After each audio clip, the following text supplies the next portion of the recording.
কিন্তু পশ্চিমবাংলায় এলেই ইডি এবং সিবিআই এর এই যে পা কাঁপতে থাকে, এইটা কেন? তাহলে আজকে গোলপোস্ট চেঞ্জ করে ধর্মজাতে চলে গেছেন কেন? দুর্নীতির বিরুদ্ধে লড়াইতে থাকুন। তাহলে পশ্চিমবাংলার মানুষ যে ভরসায় বিজেপিকে ভোট দিয়েছিল আর কদিন দেবে?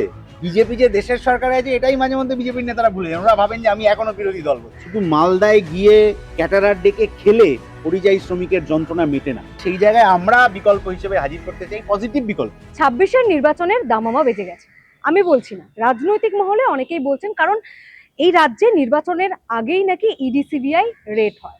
একেবারে বছরের শুরুতেই আমরা দেখলাম যে আইপ্যাকের সল্টলেকের অফিস এবং আইপ্যাকের এক কর্ণধার প্রতীক জৈনের বাড়িতে ইডির তল্লাশি অভিযান।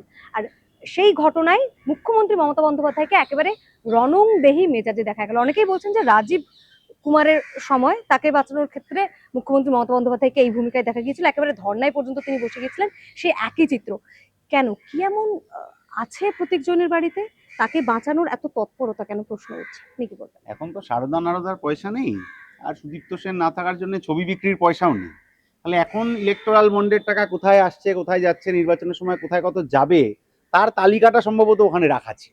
না হলে এত তৎপরতা মুখ্যমন্ত্রীর গোটা ভারতবর্ষে এরকম প্রথম যে ইডির রেডের মধ্যে মুখ্যমন্ত্রী, পুলিশ কমিশনার, বড় বড় অফিসাররা ঢুকে গেলেন, এবং শুধু ঢুকে গেলেন না, ঢুকে গিয়ে গোটা ঘরের মধ্যে কোথায় ফাইলটা ঠিক রয়েছে ওই ফাইলটা 9 মিনিট না 10 মিনিটের মধ্যে বার করে নিয়ে চলেও গেলেন। এটা প্রশ্ন, ইডি কেন নিয়ে আসতে দিল?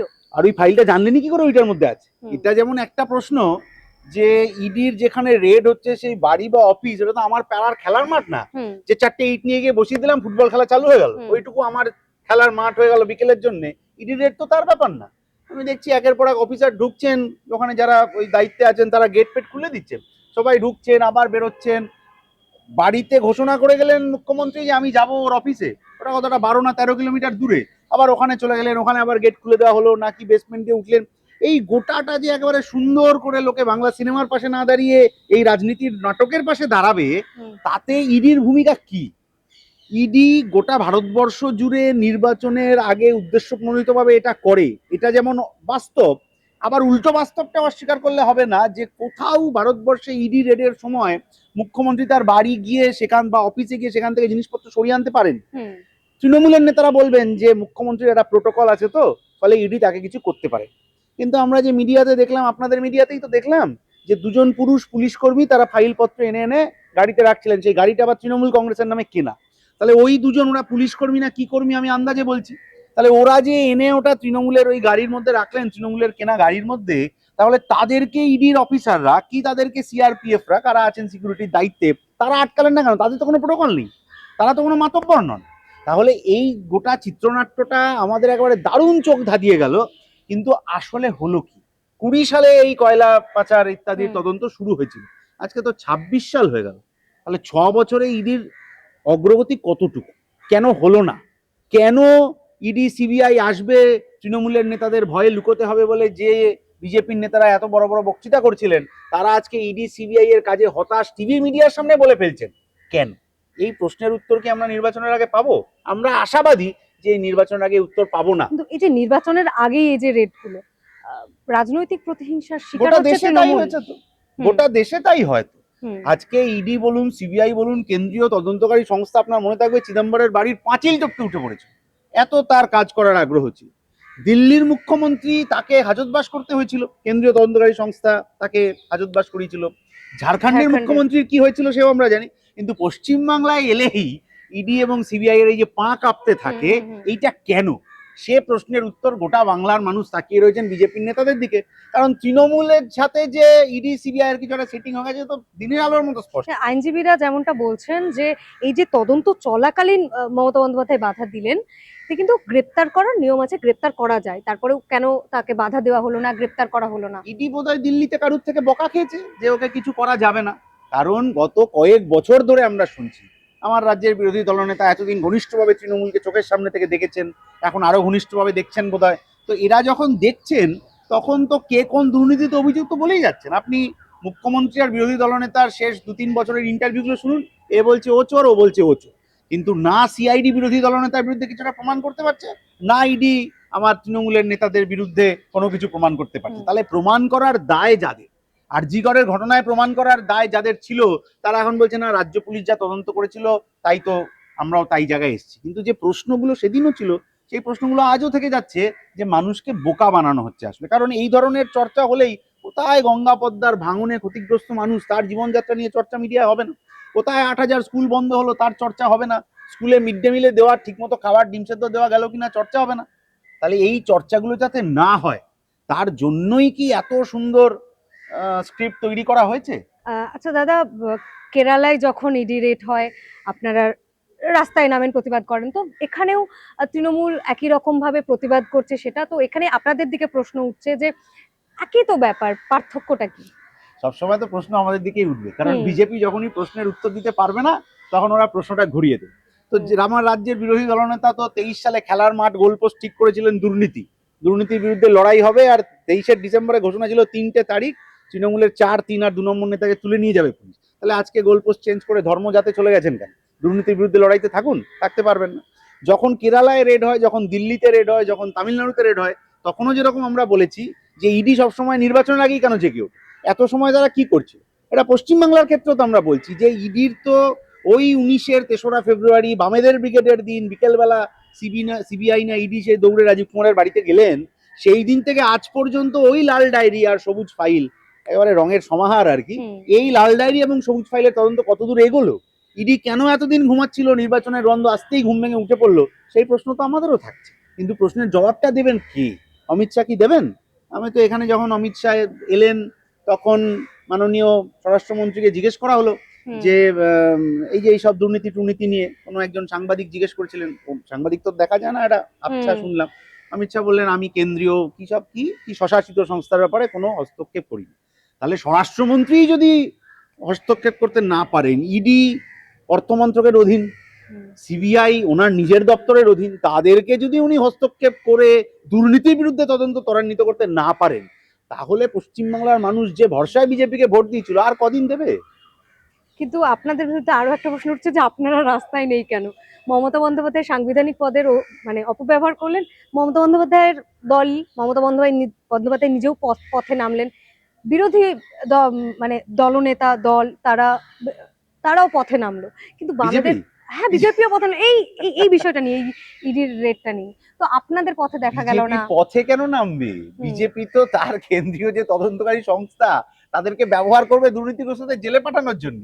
বিজেপি যে দেশের সরকারে আছে এটাই মাঝে মধ্যে বিজেপির নেতারা ভুলে যান। ওরা ভাবেন যে আমি এখনো বিরোধী দল, বোধহয় আমি মিছিল করবো। আরে ওদের তো অ্যাক্ট করা উচিত। বিরোধী দল মানে তো সরকারের আয়না, সে সরকারকে আয়না দেখাবে যে তোমার না এই জায়গায় ভুল হচ্ছে, সরকার সেই অনুযায়ী ব্যবস্থা নেবে। তাহলে বিজেপি দেশের সরকার চালায়, বিরোধীরা তাদেরকে আয়না দেখাবে। বিজেপি নেতারা এখানে মিছিল করছেন কেন? স্বরাষ্ট্রমন্ত্রী বলতে পারছেন না যে সিবিআই কে আরো দ্রুতগামী তদন্ত করে আমাদের আগের নির্বাচনী প্রতিশ্রুতি যে ছিল দুর্নীতিগ্রস্তদের জেলে ঢোকানো, সেটা কেন হচ্ছে না? এই প্রশ্নের জবাব তো চাইতেই হবে। আর বামেরা তার এজেন্ডায় একদম রাস্তায় রয়েছে। তার এজেন্ডা কি? যে পরিযায়ী শ্রমিকের যন্ত্রণা। আপনি বিজেপি তৃণমূলের মিছিল দেখাতে পারবেন না পরিযায়ী শ্রমিকের যন্ত্রণা। শুধু মালদায় গিয়ে ক্যাটারার ডেকে খেলে পরিযায়ী শ্রমিকের যন্ত্রণা মেটে না। পরিযায়ী শ্রমিক ওই একদিন ক্যাটারারের হাতের রান্না খায়, তারপরে আবার তামিলনাড়ুতে রাজস্থানে ফিরে গিয়ে ওকে সিদ্ধ ভাত করে খেতে হয়। ওই লোক দেখানোর যন্ত্রণা মেটে না। বাংলা বাঁচাও যাত্রা যেটা সিপিআইএম করেছিল, পরিযায়ী শ্রমিকদের যন্ত্রণা মেটানোর জন্য একটা স্থায়ী সহায়তা কেন্দ্র বামপন্থীরা করেছিল। গঙ্গা পদ্মার ভাঙনে কত মানুষের, কেউ এসআইআর এ কাগজ দেখাবেন কি? কাগজ তো সব গঙ্গা পদ্মার ভাঙনে চলে গেল, নদীর জলে তার জামা কাপড় চলে গেল, শীতবস্ত্র চলে গেল।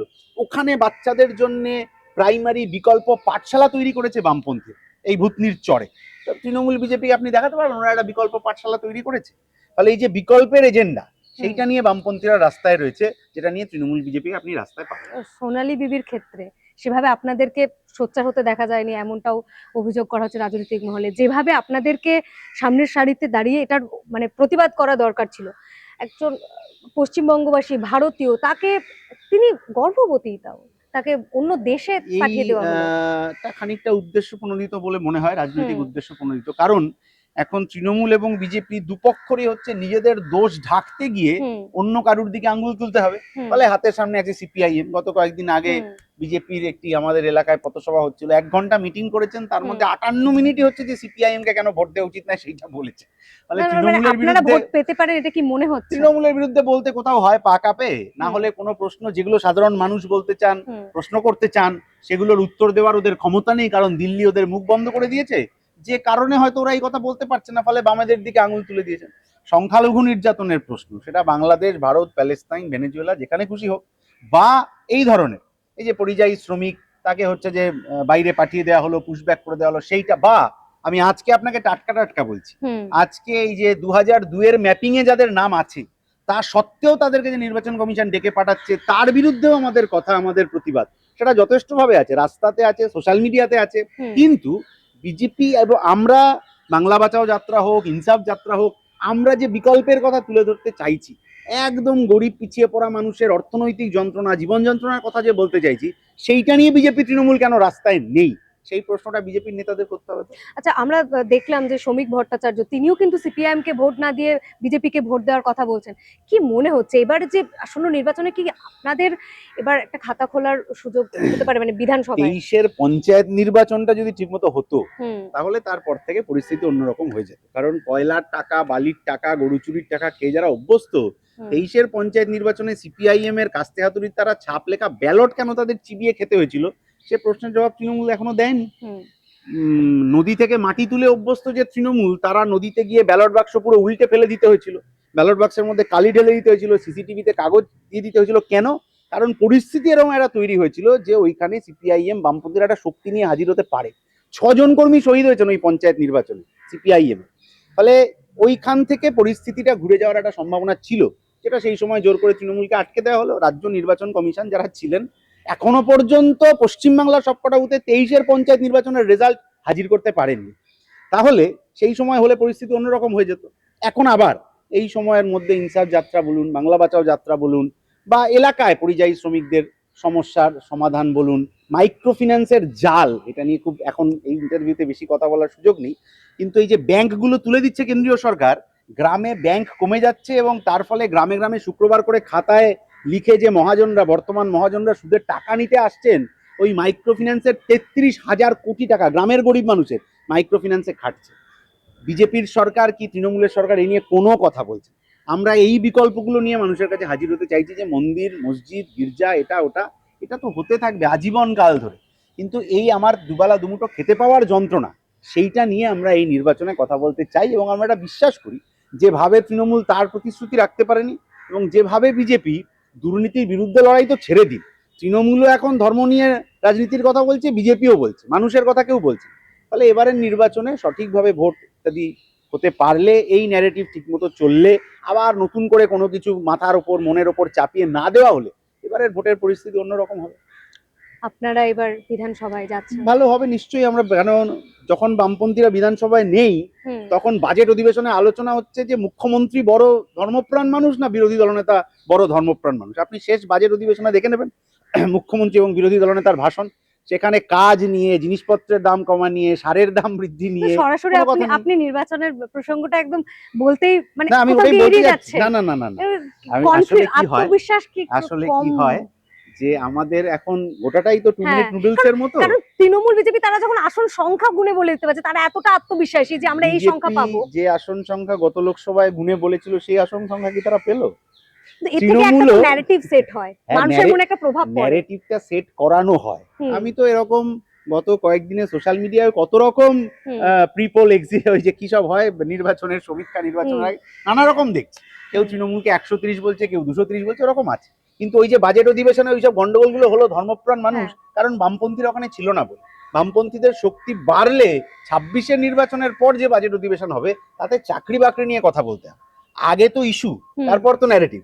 আগেই যে দেখবেন আপনি অভিষেক বাবু বা অন্যরা যখন ইন্ডিয়া ব্লকের মিটিং এ গেছিলেন, প্রথমেই বলেছিলেন যে আগে সিটটা শেয়ার করেন, কার কটা হয়।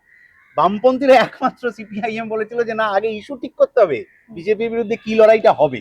তাহলে আগে তো লড়াইয়ের পর ভিতটা তৈরি হলে তবে তো সংখ্যা। আগেই যদি কেউ প্যারাশুটে উঠে যান, তাহলে যে সমস্যাটা হয় যে হেলিকপ্টার খারাপ হয়ে গেলে গাড়িতে করে এখান থেকে বনগা যাওয়ার যোগ্যতাটা থাকে। তো আপনাদের আপাতত আপনারা ইস্যু সেট করছেন, ইস্যু সেট হয়ে গেছে বাংলা বাঁচাও যাত্রা। সেই ইস্যুর ওপর আমরা এলাকায় এলাকায় মানুষের কাছে গিয়ে সেই কথা, সেই বিকল্প হাজির করতে চাইছি। কি মনে হলো বাংলা বাঁচাও যাত্রা থেকে? তাহলে মানুষ হতাশ হয়ে পড়ছেন তো তৃণমূল বিজেপির ওপরে, কারণ সিপিএম এর উপর কি ভরসা করছেন? নিশ্চয়ই ভাবে ভরসা করবেন। তৃণমূলের বিরুদ্ধে বিজেপিকে ভোট দিয়েছিলেন যে মানুষ, ওই ভরসায় যে চোরেরা জেলে যাবে তাহলে আমার বাড়িটা তৈরি হবে, চোরেরা জেলে যাবে তাহলে 100 দিনের কাজের টাকাটা ঠিক মতো পাবো। এখন আবার ওই যে পরিযায়ী শ্রমিকদের এক বছরের ভাতা দেবেন বলে যেটা করলেন, তার কোথায় কার্ড, কে কোথায় টাকা পাচ্ছে কেউ জানে না। 1 বছর পর দেখবেন যে এত হাজার কোটি টাকা খরচা হয়ে গেছে।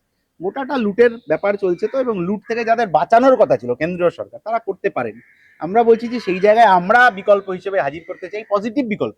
শুধু ক্লাসের ও খারাপ আর ও খারাপ বললে তো হবে না। বাংলা বাঁচাও যাত্রায় আমরা যে বিকল্প হাজির করেছি, যে বিকল্প লোককে চোখের সামনে দেখিয়েছি, মাইক্রো ফিন্যান্স হোক, পাঠশালা হোক, পরিযায়ী শ্রমিকের যন্ত্রণার বিরুদ্ধে হোক, সেই বিকল্প মানুষের কাছে আরো ভালোভাবে পৌঁছে দিতে পারলে অবশ্যই 26-এর পর অন্যরকম সিচুয়েশন হবে, বামেদের পক্ষে ভালো হবে।